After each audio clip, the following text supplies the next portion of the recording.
निश्चित रूप से मैं लीगल एक्शन लूंगी। मैं इस बार, क्योंकि पिछले बार भी मुझे बीबीसी तक जब भेजा गया था, तो जब मैं लीगल एक्शन ले रही थी उस समय माफी मांगना और ये करना नहीं, लेकिन जिसने चलाया है उसके ऊपर तो मैं लीगल एक्शन लेके ही रहूंगी। मैं कभी छोड़ने वाली नहीं हूँ, क्योंकि मोम मोम की गुड़िया क्या मतलब है। अति पिछड़ा की बेटी हूँ तो हमें आप लसेट लीजिएगा, हमको उठा लीजिएगा। जहां हम कहीं कुछ जानते ही नहीं है, हमें आप बदनाम कीजिएगा, मेरी छवि को खराब कीजिएगा, मेरी पार्टी की छवि को, मेरी सरकार की छवि को। मामला क्या है वो आप जाके उस जगह पे जाके उन लोगों से बात कीजिए, उसे इंसाफ दिलाइए, तब हम कहेंगे कि चौथा स्तंभ आज मेरा खड़ा है। किसी बहन बेटी का इज्जत लूटना चौथे स्तंभ का काम नहीं, और ये बहन बेटी को हमेशा धार बनाया जाता है। इसलिए ये धार को अब खत्म कीजिए। रेणु देवी कोई मोम की गुड़िया नहीं है कि पिघल जाएंगी। रेणु देवी चट्टान है और 42 वर्षों से सामाजिक जीवन में काम कर रही है। किसी की हिम्मत नहीं है कि रेणु देवी आज तक कोई गलत काम की होंगी। चलाने के पहले कुछ भी अगर किसी नाम को उछाला जाता है तो उसकी पक्ष से भी बात सुननी चाहिए। मैं कहना चाहती हूँ कि जिस भाई का मेरा नाम आ रहा है, पीनू कुमार, जिससे मेरा आप जानते हैं कि कोई संपर्क नहीं है, मेरा आज से 5 साल पहले से ही रिश्ता खत्म है, और कोई ऐसा यहाँ पर पत्रकार नहीं होगा जो नहीं जानता होगा। अगर किसी तरह का मामला आता है तो उसमें रेणु देवी का नाम क्यों, मैं आपसे पूछना चाहती हूँ। मैं बड़ा निवेदन से पूछना चाहती हूँ कि हर समय रेणु देवी का नाम घसीटा जाता है। क्या रेणु देवी एक महिला है? क्या रेणु देवी एक अति पिछड़ा की बेटी है? क्या रेणु देवी कमजोर है? क्या इसलिए आप नाम घसीटते हैं? जब मेरा कोई नाता ही रिश्ता नहीं है तो आपका नाम घसीटने का आप लोग को जब मैं बुलाई थी यहाँ, क्या आपने देखा था कभी किसी का शक्ल?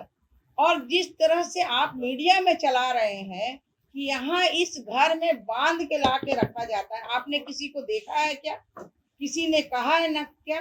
और किसी ने, अगर हमारा दरवाजा है, मैं 42 साल से जीवन में, सार्वजनिक जीवन में जीती हूँ।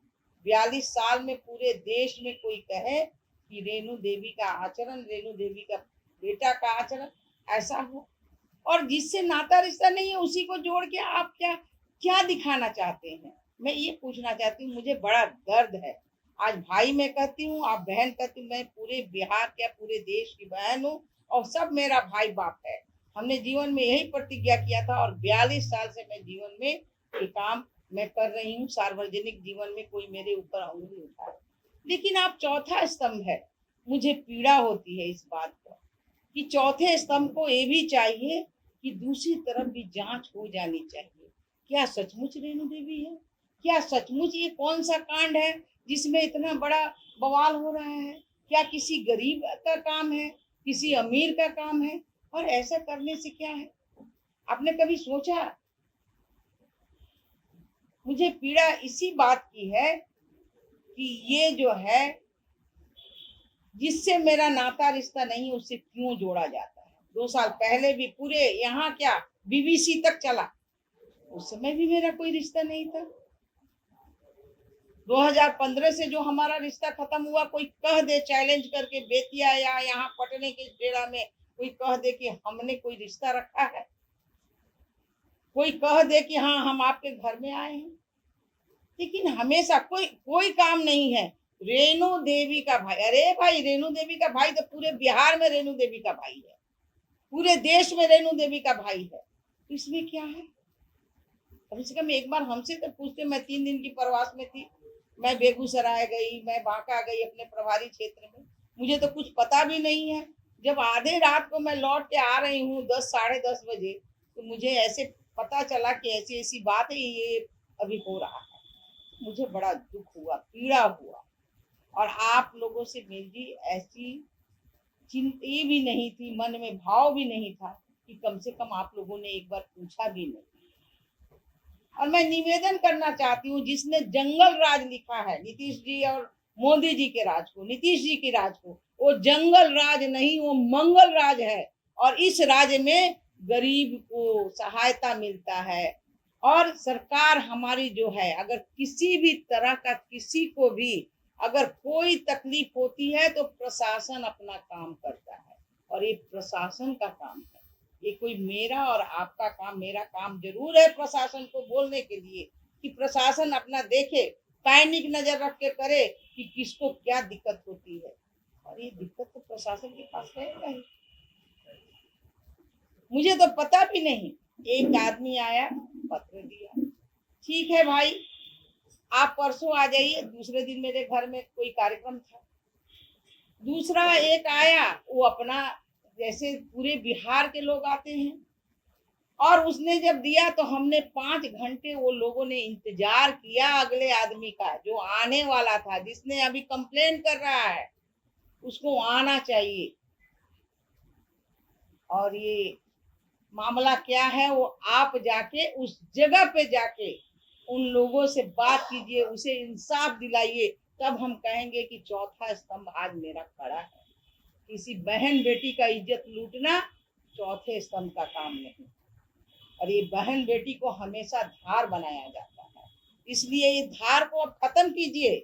रेणु देवी कोई मोम की गुड़िया नहीं है कि पिघल जाएंगी। रेणु देवी चट्टान है, और 42 वर्षों से सामाजिक जीवन में काम कर रही है। किसी की हिम्मत नहीं है कि रेणु देवी आज तक कोई गलत काम की होंगी, इसलिए रेणु देवी हमेशा पैनिक रहती हैं, पैनिक नजर रखती हैं। और रेणु देवी का दरवाजा पूरे गरीब अमीर सबके लिए एक समान रूप से रहता है, और आज यही कारण है कि जनता 5 बार चुन के देखी। मुझे कोई आपत्ति नहीं, आपको अगर कुछ पूछना है तो हमें पूछ सकते हैं, जिससे मेरा रिश्ता नाता नहीं है उसी को आप हमको जोड़ रहे हैं। आप द्वारा चलाया गया उन पर आप लीगल एक्शन लेंगे? निश्चित रूप से मैं लीगल एक्शन लूंगी। मैं इस बार, क्योंकि पिछले बार भी मुझे बीबीसी तक जब भेजा गया था, तो जब मैं लीगल एक्शन ले रही थी उस समय माफी मांगना और ये करना नहीं, लेकिन जिसने चलाया है उसके ऊपर तो मैं लीगल एक्शन लेके ही रहूंगी, मैं कभी छोड़ने वाली नहीं हूँ। क्योंकि मोम की गुड़िया क्या मतलब है, अति पिछड़ा की बेटी हूँ तो हमें आप लसेट लीजिएगा, हमको उठा लीजिएगा, जहाँ हम कहीं कुछ जानते ही नहीं है हमें आप बदनाम कीजिएगा, मेरी छवि को खराब कीजिएगा, मेरी पार्टी की छवि को, मेरी सरकार की छवि को। अरे ये सरकार तो चट्टान है, ये सरकार गरीब की सुनती है, ये सरकार जो है मंगल राज, जो जंगल राज नहीं है।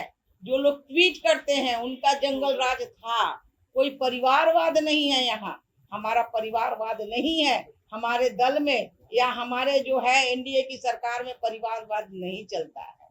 इसलिए ट्वीट करने वाले लोगों को भी सावधान करना चाहती हूँ कि जो पहले रखते थे वो अपना रखें, हमारे दल, हमारे एनडीए की सरकार में ये सब नहीं चलता। मैडम एक सवाल उठता है, आप डिप्टी सीएम हैं और पटना में इस तरह का क्राइम होता है, तो आपके तरफ से कार्रवाई के आदेश तो जल्द से जल्द देने चाहिए। सुनिए, कोई क्राइम हुआ ही नहीं तो हम किस क्राइम की बात कहूँ? नहीं, किसकी मैं किसकी बात कहूँ? जहाँ क्राइम ही नहीं हुआ मैं किसकी बात करूँ? क्राइम है तो उसके लिए वहाँ थाना को कार्रवाई करनी चाहिए। कौन सा क्राइम हुआ, वो क्राइम को आप बताइए। जो क्राइम नहीं, उस क्राइम को आप बात कीजिए कि कौन सा क्राइम हुआ, वहाँ कौन सा कांड हुआ, हमको बताइए। जब मैं जिसके बारे में नहीं जानती हूँ, जिसके बारे में मैं जानती नहीं हूँ, क्राइम क्या होगा? दीनू कुमार की बात आप करते हैं तो दीनू कुमार आपके नाम का फायदा उठाते हैं? मेरे नाम का कभी जीवन में किसी ने फायदा नहीं उठाया है। अगर कोई उठाया है तो उसके पास जरूर साबुत होगा, बताए साबुत, हमको दिखाए, हमको साबुत। जब मेरा रिश्ता नहीं है, और उसने भी वायरल करता है कि मेरा रिश्ता आज इतने दिनों से खत्म है और कोई नहीं देखता है, जब मेरी रिश्ता ही नहीं है किसी से तो वायरल क्या चीज का होगा जी? मेरे नाम को नहीं दिखाया जाता है, ये बनाया गया बात है, प्लांटेड किया गया बात है। थाना से आपको बात की, क्या मामला है पूरा आपको पता है? सुनिए, मेरे को कुछ पता नहीं है, हमको सुनिए, मेरे को कुछ भी पता नहीं है। जब हम कहते हैं कि जब मेरा रिश्ता नहीं है, अगर वो गलत किया होगा, कोई भी, मेरा बाप हो, मेरा बेटा हो, मेरा पति हो, अगर किया होगा तो उसकी सजा उसी समय उसको मिलना चाहिए था। जिसकी जमीन कब्जा करने की बात हो रही है, उन्होंने आपको लिखित शिकायत की है? सुनिए, लिखित शिकायत उन्होंने कुछ नहीं की, एक पत्र आया। अगर उनकी हिम्मत होती, हमने कहा था कि तुम परसों होके आ जाओ, क्योंकि दूसरे दिन मेरे घर में कोई कार्यक्रम था। क्या हिम्मत था कि क्यों नहीं आए? और जो गरीब आदमी है, जो कि अंबेडकर समाज के, वो आया, जिसको मैं जानती नहीं थी, अनजान में वो आया है। और सारा मेरे पास पूरे बिहार से लोग पेपर लेके आते हैं, और उसने आके हमको दिखाया। तो हमने कहा कि भैया, ये कोर्ट का, यहाँ प्रशासन का काम है, ऐसा करो कि मैं घूम के आती हूँ बांका से, तुम दो, हम सीओ और यहाँ के जितने आला अधिकारी हैं मैं कहती हूँ, और तुम जाओ वहां पर, तुम दोनों मिलके अपना नापी कराओ, जिसका जो होगा वो ले लेगा। क्या बात होगा? कहा जाता है मैडम कि डिप्टी सीएम की आवाज पर इसे उठाकर ले जाओ। नहीं तो किसको उठा के ले जाओ? किसने कहा? उसका वीडियो जो है, सुनिए, जिसका वीडियो है उसका वीडियो आप वायरल कीजिए। और जब मेरा रिश्ता नहीं है तो कोई उठाएगा तो उसकी सजा तो हमारा प्रशासन देगा। लेकिन आपको लिखित शिकायत नहीं, कोई लिखित शिकायत नहीं की है, उसमें कुछ नहीं लिखा हुआ, कोई शिकायत नहीं हुई है। मेरे नाम का नहीं, मेरे नाम का कोई, सुनिए, मेरे नाम का कोई दुरुपयोग नहीं हुआ। दुरुपयोग अपने खुद लोग करते हैं, दूसरा कोई नहीं करता है। आज तक किसी के मुंह से आप नहीं सुने होंगे कि मैं फलाने का, मेरा नहीं कहा होगा बेटा कि मैं डिप्टी सीएम की माँ बेटा हूँ। मेरा कोई भाई नहीं कहा होगा, और भी भाई है, कोई भाई नहीं कहा होगा कि डिप्टी सीएम का। क्या बात करते हैं? कोई जालसाज नहीं, जो जालसाज किया उसको सजा होनी चाहिए। हम कहाँ कह रहे हैं सजा होनी चाहिए? ये बस मैं एक ही बात मेरी है, सुनिए, एक ही बात है, ना मेरा कोई रिश्ता है, ना मेरा कोई नाता है, और ना हमें कोई उससे जरूरत है। अगर वहाँ कोई बात है, अगर ईमानदारी की बात, जिसने लेटर दिखाते हैं, वहां पर जाएं और अपना जो है, अगर वो अंबेडकर समाज है, वो पटेल समाज है, दोनों समाज सरकारी अमीन को बुलाएं, सरकार का सीओ को बुलाएं, सरकार को आला अधिकारी को बुलाएं, और वहां न्याय की गुहार करें। उसने हमको भी पत्र दिया और माननीय मुख्यमंत्री जी को भी पत्र दिया है अंबेडकर ने, कि हमें ये खाता मिल रहा है, न किसी का। तो हम लोग दोनों यही ना कहेंगे कि हमारी सरकार का जो आला अधिकारी है वो काम करेगा। इसके ये गलत बात है, ये देखिए एकदम गलत बात है। कोई मेरे पद का आज तक कोई दुरुपयोग नहीं किया। अगर जिसने किया है, सुनिए, जो किया है उसके ऊपर तो लीगल एक्शन। उसकी क्या हिम्मत थी मेरे दरवाजे पे आने का? उसकी क्या हिम्मत थी कि मेरे दरवाजे पे आके, मैं जब मैं यहाँ नहीं हूँ तो मेरे दरवाजे पर आके फोटो लेने का और गलत स्टेटमेंट देने का क्या अधिकार है? मैं निश्चित रूप से जो किया है उस पर भी लीगल एक्शन लूंगी, जिसने चलाया है उस पर भी लीगल एक्शन लूंगी। ये दोनों पर लीगल एक्शन मैं लूंगी, एकदम निश्चित रूप से लूंगी। ठीक है, बहुत धन्यवाद आप सभी को। अभी भी मामला है, बराबर क्यों किया जा रहा है? क्या चीज का मामला? बराबर का मामला यहाँ हमारा कोई मामला नहीं है। मेरे नाम को हमेशा बदनाम करने के लिए, क्योंकि रेणु देवी ने इस मुकाम पर पहुंचा है, क्योंकि एक माटी काटने वाली की बेटी है, एक गरीब घर की, और एक जो है अति पिछड़ा की बेटी है, पच नहीं पा रही है किसी को। और पचने का इलाज हम लोग सब जानते हैं, क्योंकि वो पच नहीं पा रही है। अरे, एक विडो महिला, एक पिछड़ी जाति की महिला, ये आज 42 वर्षों से काम कर रही है, समाज के नजर में नहीं है क्या? चौथे स्तंभ के नजर में नहीं है कि इस महिला ने क्या किया है, और इस महिला ने कौन सा गलत काम किया है? मेरा नाम क्यों उछाला जाता है? मैं ये पूछना, हर आदमी का अधिकार है, आपका है। मैं आपके नाम से, आपके पिता के नाम से मैं कह सकता हूँ, उसमें मेरा नाम कहाँ से आएगा? आप जबरदस्ती जोड़ दीजिएगा, और जबरदस्ती जोड़िएगा तो उसका सजा खाइएगा। और ये जो है सरकार का काम है, हम लोगों का काम है, और वहां पर सरकारी आला हमारे प्रशासन है, और प्रशासन अपनी पैनिक नजर से काम करेगा। इसमें कहीं किसी को कुछ करने की, और अगर आप चौथे स्तंभ है तो इसकी सही जानकारी लेके जो दोषी होगा उसके लिए अपील कीजिए। मैं तो स्पष्ट बोलती हूँ, मेरे को कभी भी कोई इस बात का ये नहीं होता है, क्योंकि मैंने जीवन में 42 वर्षों की सामाजिक जीवन में मुझे देश भर में कोई उंगली नहीं उठा सकता। धन्यवाद। चलिए सब लोग